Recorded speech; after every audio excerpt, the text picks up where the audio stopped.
Futures trading involves risk and is not suitable for all investors. Content provided in this segment is meant for educational purposes and is not a solicitation to buy or sell commodities. Hello and welcome to another edition of the Grain Feed, brought to you by EverAg. This is your weekly news feed for all things grain and all things feed. Each week we bring you updates on the markets with unique perspectives from an amazing team of analysts. The intention of helping dairy and livestock producers manage their risk. I'm your host, Jim Matthews, reporting from the Chicago office. And joining me today from Texas, Director of Feed Procurement, Mr. Jake Kingsley, and making his first appearance on the Grain Feed from Iowa, Vice President of Insurance and Operations, Mr. Tom Brincks. Team, how are we today? Doing well today, Jim. Good. Excellent. Tom, how are things in Iowa? Cold. I wish I was wearing short sleeves like Jake is, but season is over. Tom, how was your Halloween? We had snow here. We had the kiddos in snow boots. You couldn't see costumes. It was freezing, but we did it, but it was cold. What about you guys? It was just cold here. Yeah. And then Jake probably... Hey, we touched 30 degrees, maybe 29 degrees 2 nights in a row. Oh, my. Killed off all the bugs. Now we're going to have a low of like 45 or 50 for the rest of the week and a high of about 75. So no bugs. Wow. And you lived to tell the tale, Jake. You made it through for a hot minute at 30. Hey, we had space heaters going, generator ready, standby, but we eked through the night. You out there like boiling rainwater and all that good stuff, just kind of got close. Getting the bathtub loaded up. Uh-huh.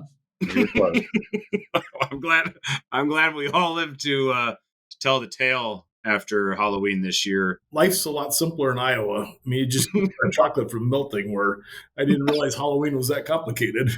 Oh, yeah. Well, once you get to Texas, everything's a big deal, Tom. That's what they tell you, right, Tom? I mean, we're just Midwestern guys. Everything's a big deal down there. Speaking of a big deal, we've got a great show today and lots to run through. So, Paige, if you would kindly timestamp the broadcast, it's Thursday afternoon. It's Thursday afternoon as we record. It's about 2:40 or so Chicago time. I had the pleasure of joining a panel this morning at the ADPI CME Risk Seminar here in Chicago. So, A, thank you for having me. It was wonderful to be there. But B, we had to push our recording back. And we're at a Thursday afternoon time, so we could look at how markets closed today and not how they're trading at the moment. We had D's corn settle down 5 cents at 4.70 even, so corn is still on quite the little decline here over the past week or so. We had Nove beans hold at 13.04, closing up about 13 cents on the session, and December meal, stubborn little byproduct, did manage to pull off about $4 a ton or so today, but still holding at $426.30 per ton. Still kind of waiting for meal to ultimately, give back some of the big gains that we've seen. They have given back some already, and yet $426 still sounds ridiculously elevated, unfortunately, for a lot of folks feeding that protein out there. We're going to keep a sharp eye on that soy complex, and Jake will let you run through that here in a few minutes. But first, Tom, actually one of the presenters I saw or presented with this morning was talking about the beef on dairy conversation. And Tom, you've been kind of helping lead the charge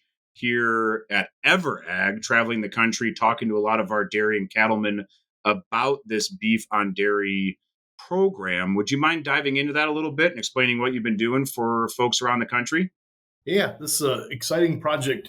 It's a chance for us to work across division lines. You guys traditionally work with the dairymen. We work more on the livestock side, but this is a chance for us to partner up and ultimately do something that's really exciting to work with. For years, we've always talked about this concept of, breeding the top third of your dairy cattle back to Holstein or Jersey for replacement heifers. The bottom third, 2/3, what we're liking to do is breed it to a beef animal to give us those beef on dairy crosses. We've kind of set this as an initiative for the company. It's a chance to increase revenue for the dairymen, as well as increase the supply of cattle for feedlots and processors across the country. So it's a fun project to work on, and we're really excited about it.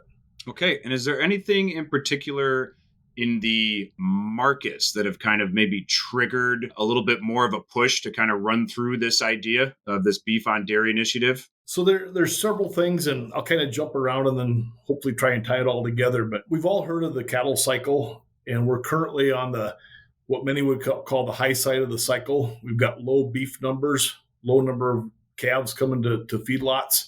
So because of that, we've got higher prices. You time that up with the fact that we're coming out of COVID, and COVID kind of reminded everybody that supply chains are a little more fragile than we thought of. A lot of people found that their suppliers of beef, if you're in the retail market or restaurant market, they're quickly finding out that their supplies weren't as reliable as they thought during COVID. So because of that, there's new interest in lining up additional supplies of beef. You combine that with a dairy market right now that has been really depressed. I mean, we've seen a little recovery here the last 30 days, but it's still, dairymen are challenged trying to make money.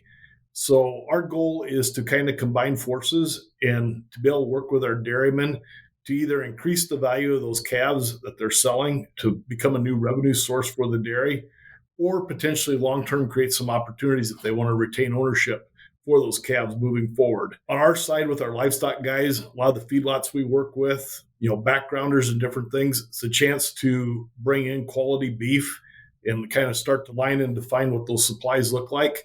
We do a lot of consulting work with processors and also retailers for that matter in the commercial space. It kind of gives us a chance to basically develop a product where we can go all the way from birth through to the consumer. Long term, ideally we want to build a process verified story that we can tell the consumers. Pretty exciting. Yeah, it absolutely is. And it's a huge opportunity, like you said, for a variety of producers. And you mentioned the cycle there. Is there a point maybe, perhaps it's the beef pricing side or the milk pricing side that ultimately maybe things start to, maybe narrow that spread, if you will, and make this a little less enticing? There's always that chance. And one of the most common questions we get as we've been doing these series of meetings across the country is, dairymen will say, this isn't the first time we've heard this story. Why is it going to be different this time? And I think that is why we want to make it different. So as milk prices come up and beef prices come down, can we still create a long-term sustainable market? And I think that's where we start to tell the story from birth to plate. We can have traceability all the way through the supply chain. I think that's why we can make this different and make it profitable for a long time. So just one other point, on the we talk about markets move. You guys are in the business of risk management. We're in the business of risk management. One of the things that's unique this time around, where we haven't had past when we've talked about beef on dairy, is the idea of LRP insurance. So, if you're a dairyman, there's, right now those calf prices are high. There's a chance you could put an insurance policy or put a floor underneath those calves and lock in value for a long time. So, we're excited about the long-term play of this, but let's not forget about the short-term opportunity of utilizing insurance and making sure this turns into a long-term revenue source. Yeah, exactly right. Yeah, long-term source for folks, like you said, a more sustainable tool for folks to use as we move on down the road. And of course, being able to have, both the insurance products and the exchange products in your pocket, extremely helpful for everyone out there. So thank you very much, Tom. Jake, we'll turn it to you, talking about all these animals that we're working on feeding. Been an interesting little week here and the markets in Chicago. We have corn continuing, to move lower as we discussed, and yet meal remaining elevated, taking a little bit off of these very dramatic highs, but we're still up there. So anything you're seeing in the physical markets here this week? I don't think a whole lot has changed week over week. Really, cash values and basis trends have been relatively stagnant here for, I would say, the better part of a month in protein, and for a good bit longer than that in the corn market there. I think what we've seen is that the perk up in protein basis is here to stay until South America proves that they've got a crop to help soften up our export program. We've been preaching a little bit of patience for those that still have some protein to buy in the short term, and a lot of folks that are still in the second half of the feed year, that April forward exposure. Basis numbers perked up a fair little bit there.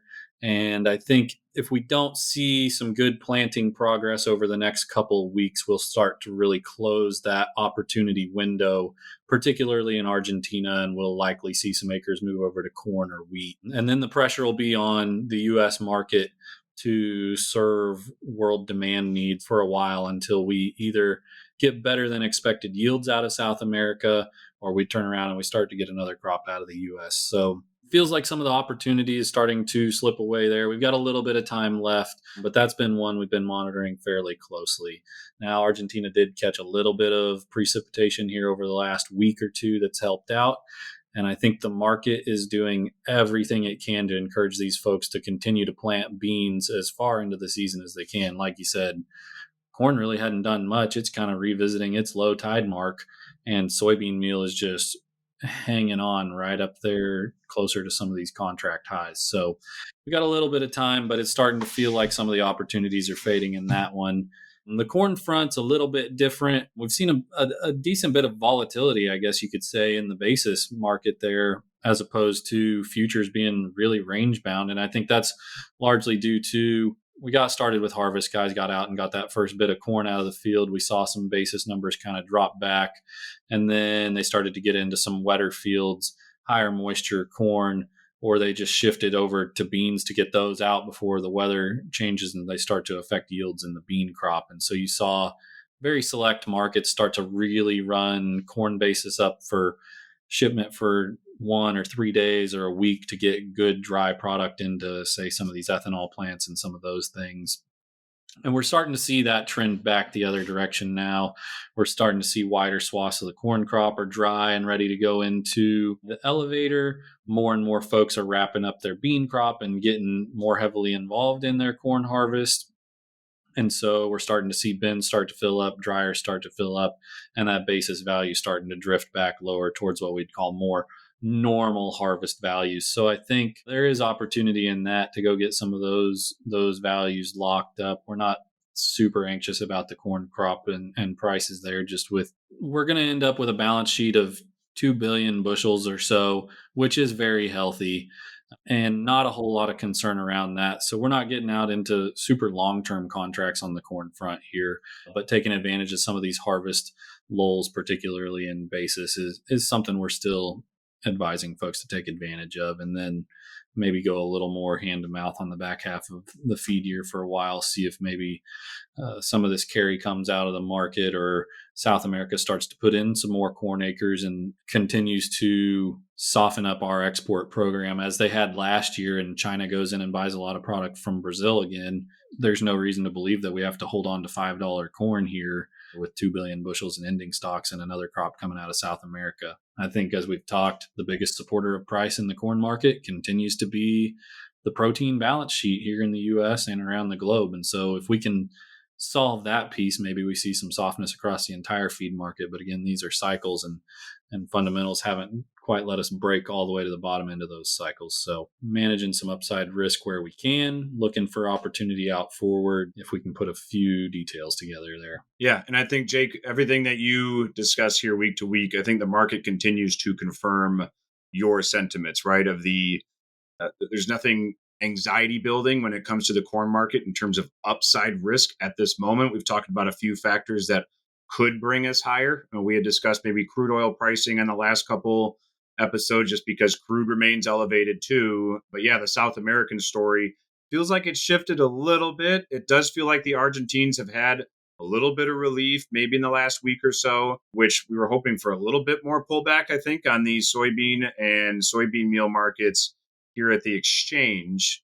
But there's also this sneaky headline that's starting to get a little bit louder and more front page on the Brazilian side, because as we discuss the El Nino weather systems, I think one of the reasons we focused on that El Nino system so much, because the Argentines were already supposed to be getting, in theory, better precip throughout their pre and now current planting windows. So we'd be relieved for them to finally have it now. But I think a concerning element for the Brazilians is that northern central acreage often then becomes very hot, very dry. And that is being realized at the moment. That acreage is hot, dry. Folks are trying to push that planting back until they can get some real rain. The southern areas of Brazil are getting too much rain. They're flooding out at this point. So there's going to be some replanting there. So maybe not as urgent from the Brazilian side for the protein market.